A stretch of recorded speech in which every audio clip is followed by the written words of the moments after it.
Hello everyone. Today we are going to study about pronouns. We have already studied about various types of pronouns like reflexive, emphatic, interrogative. Today we are going to study about relative pronouns. Relative pronouns form a very important portion of pronouns. In fact, they are one of the most commonly used pronouns. For example, the boy who won the competition is my friend. We show relation of a particular noun with something else that is shown in the sentence. So the word which suggests this relation between two parts of a sentence can be said as relative pronoun. For example, the definition therefore goes: the word which join a phrase or a clause with another in a sentence. Means if a word joins one phrase or a clause with another phrase and clause of a sentence, then that pronoun is called relative pronoun. The clue can also be seen in the word relative. It shows relation of one phrase or clause with another in the sentence. For example, if you see the boy, the relation of the boy is shown with the fact of winning a competition. So we are talking here about one particular boy who won a competition. So the word which suggests such a relation is who, and therefore it can be called a relative pronouns. The words which commonly act as relative pronouns are who, whom, whose, which, and that. Okay, we will see how they are used commonly with the words, how they are used normally with the words. First of all, who and whom are used for persons only. So we have already also seen in case of interrogative sentence that who and whom are used for persons only, but their uses differ. Okay, they have the same form whether they refer to a singular, plural, or any noun of masculine, feminine, or common gender. So the form remains same. So the man who is wearing a pink shirt is my teacher. So the who refers to the particular man who is wearing a pink t-shirt. So therefore who is a relative pronoun here. Similarly, the boy was blessed by the man whom he helped cross the road. Now the only difference between who and whom can be seen in the fact that who is used in subjective case, whereas whom is used in objective case.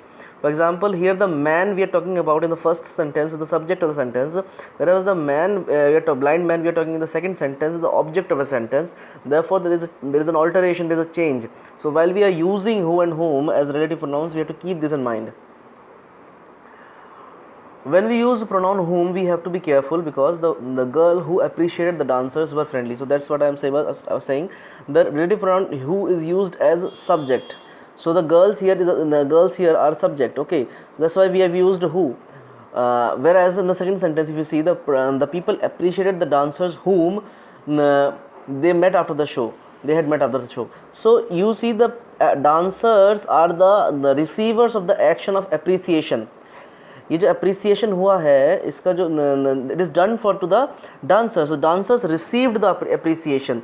That's why they are objects. That noun can be called as an object of the sentence, and we are referring to that object in relative pronoun. So we use whom instead of who.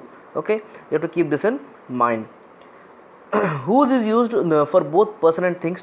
It is normally used to show possession.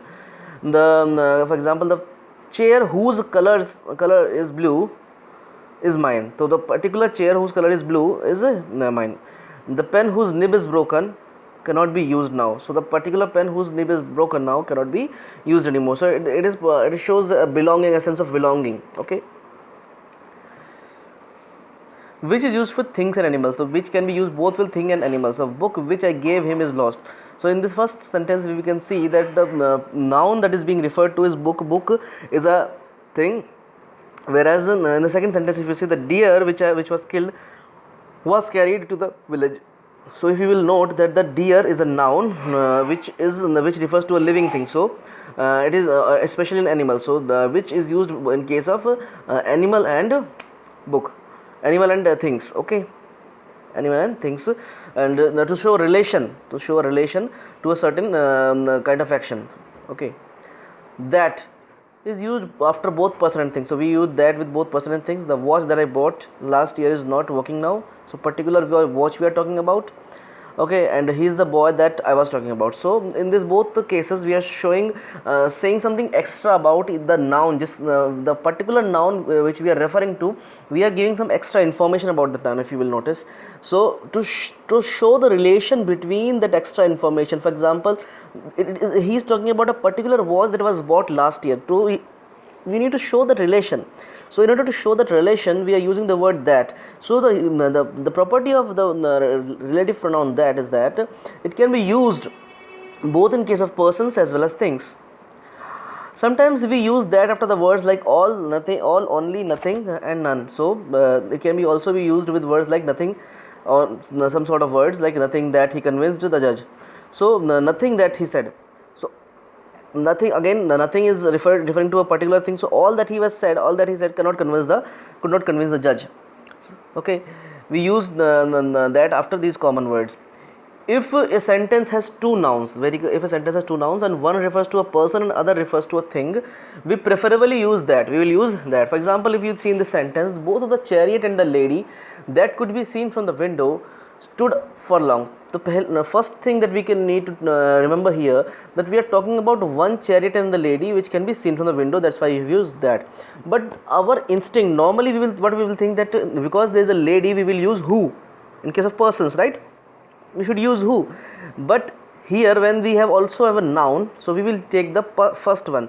So the chariot and the lady which could be seen. So here we will take the thing, and because if we take who, we cannot refer to the nothing, whereas if we take that, we can use to refer, it can be used to refer to both thing as well as person.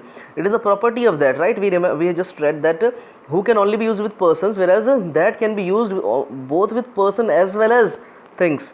So that's why we will use that.